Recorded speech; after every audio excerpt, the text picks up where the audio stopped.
कई घरों में दिए के जगह चीते जलने शुरू हो गए थे। उसके मुख्य जिम्मेदार माननीय मुख्यमंत्री नीतीश कुमार जी हैं। और आज पूरे बिहार में जिस तरीके से शराब बिक रहा है, आपकी जानकारी कहां से और किस व्यक्ति ने दी, इस पे कहना बहुत जल्दीबाजी होगा। बहरहाल जो भी चुनाव होंगे, ये हमारे राष्ट्रीय अध्यक्ष आदरणीय चिराग पासवान जी ने पूरी तरीके से इसको क्लियरफाई।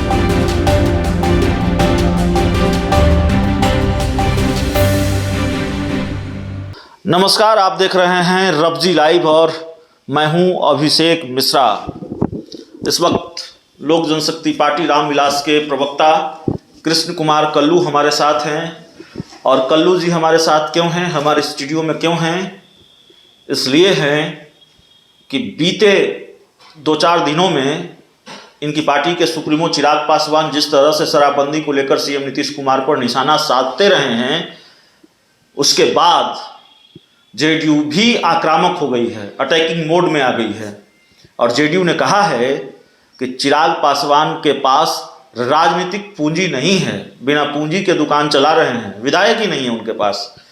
तो एक तो ये सवाल हो गया जिस पर कल्लू से बात होगी, और दूसरे कई राजनीतिक सवाल हैं जिन पर कल्लू जी से बात होगी। यूपी का चुनाव भी है, तो कुछ टटोलने की कोशिश हम वहाँ से भी करेंगे। तो कल्लू जी, सबसे पहले आप हमारे स्टूडियो में पहली बार आए हैं, आपका स्वागत है।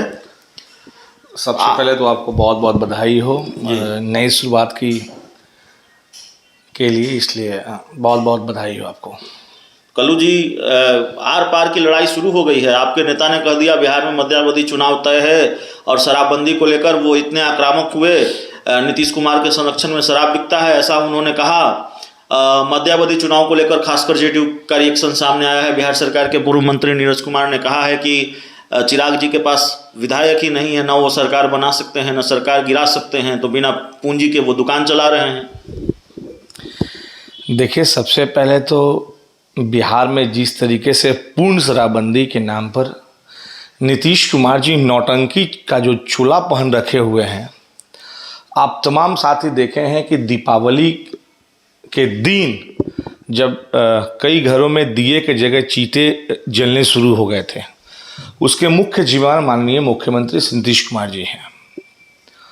और आज पूरे बिहार में जिस तरीके से शराब बिक रहा है, नीतीश कुमार जी ने चुनाव के वक्त कहा था कि मैं 19 लाख रोजगार दूंगा।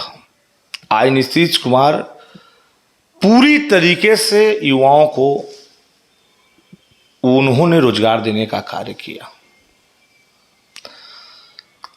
करीब करीब बहुत ऐसे युवा हैं जो बैग में पूर्ण शराबबंदी के बावजूद शराब की डिलीवरी करते हैं।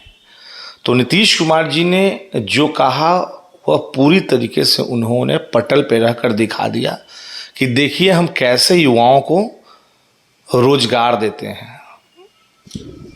कल्लू जी, ये सवाल है कि लगातार आपकी पार्टी के जो सुप्रीमो हैं वो निशाना साध रहे हैं, आक्रामक हैं, और दूसरी तरफ से पलटवार भी सामने आया। ये ठीक है, वार और पलटवार की लड़ाई चल रही है, लेकिन यूपी का चुनाव भी है।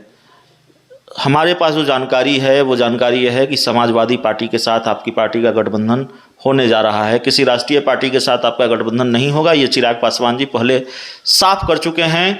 न बीजेपी से, न कांग्रेस से, और कांग्रेस की तरफ से बयान भी आ गया है कि वो अकेले चुनाव लड़ने जा रही है। तो बसपा और सपा दो प्रमुख दल यूपी में बच जाती है। सपा से आपकी पार्टी का गठबंधन होने जा रहा है, 7 से 8 सीटों पर आपकी पार्टी चुनाव लड़ सकती है। मेरी जानकारी कितनी सही है, नहीं है, क्या है, अगर कुछ बता पाएँ आप। देखिए, आपकी जानकारी कहाँ से और किस व्यक्ति ने दी, इस पे कहना बहुत जल्दीबाजी होगा। बहरहाल जो भी चुनाव होंगे,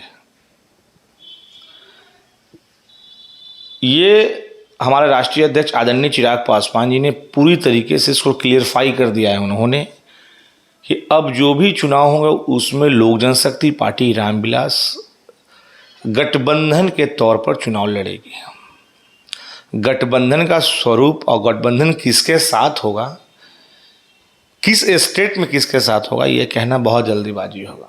रहा बात यूपी में, तो यूपी की घोषणा हमारे नेता आदरणीय चिराग पासवान जी ने स्पष्ट कर दिया कि अगर गठबंधन हो जाएगा तब तो ठीक है, अगर गठबंधन किसी कारण बस नहीं होता है तो 403 सीट में हम चुनाव लड़ेंगे। प्रधानमंत्री नरेंद्र मोदी के साथ एक तस्वीर शेयर की उन्होंने और पीएम मोदी की तारीफ की, उनकी तुलना अपने पिता से की, अपने पिता के व्यक्तित्व से की, प्रधानमंत्री नरेंद्र मोदी के व्यक्तित्व की तुलना।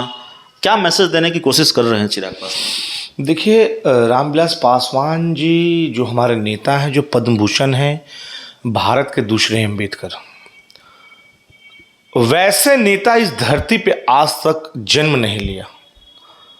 और उनका थोड़ा भी लोग प्रयास करते हैं, बहुत ऐसे लोग कि उनका हम नकल करें, लेकिन वो कर नहीं पाते हैं। उनके अंश आदरणीय मेरे नेता आदरणीय चिराग पासवान जी ही, चिराग पासवान जो हैं वो रामविलास पासवान के अंश हैं। और वही दलित, महादलित, सभी वर्ग को लेकर जिस तरीके से रामविलास पासवान चलते थे, उसके ट्रैक पे ही मेरे नेता आदरणीय चिराग पासवान। उपचुनाव में तो चाचा ने भी नुकसान पहुंचाया ना, वोट बैंक शिफ्ट हुआ ना कुशेश्वर स्थान में या तारापुर में, तभी तो पार्टी का जो प्रदर्शन रहा वो खराब रहा। आपके जो चाचा हैं, जाहिर तौर पर खुद को एनडीए का हिस्सा बताते हैं, केंद्र सरकार में मंत्री हैं, और प्रिंस राज चुनाव प्रचार कर रहे थे। नुकसान इसका भी तो हुआ। कौन गद्दार चचा जी? अब गद्दार चचा का, गद्दार आप कर सकते हैं, मैं नहीं कर सकता ना। मैं नहीं ना, ठीक है। तो अब गद्दार चचा का क्या प्रभाव रहा है, क्या नहीं प्रभाव रहा है, वो तो बिहार की जनता ने देख लिया है भाई। उपचुनाव में हम लोगों का सिंबल जिस तरीके से नया था, चुनाव लड़ने के 10 दिन पहले हमको सिंबल मिला, प्रचार करने का समय भी ढंग से नहीं मिला। उसके बावजूद भी बिहार की जनता ने जिस तरीके से, कुशेश्वर की जनता और तारापुर की जनता ने हम पे विश्वास जताया और राष्ट्रीय पार्टी से ऊपर हम लोगों को उन्होंने रखा, तो कहीं ना कहीं बिहार की जनता की ये जीत है, हमारी पार्टी की जीत है। आपकी पार्टी का स्थापना दिवस भी है, जो मेरी जानकारी है 28 नवंबर को शायद है। क्या तैयारी है उसको लेकर? स्थापना दिवस हमारा पटना के पावन धरती पर होगा और ऐतिहासिक होगा। जैन सलाब होगा पटना के धरती पे, ये मैं आपको स्पष्ट कर दूं। 28 नवंबर को एक बहुत बड़ा दिन है हमारे लिए और ये पहला स्थापना दिवस होगा जिसमें हमारे नेता आदरणीय रामविलास पासवान जी नहीं होंगे। ये बहुत कमी हम तमाम लोगों को लगेगा।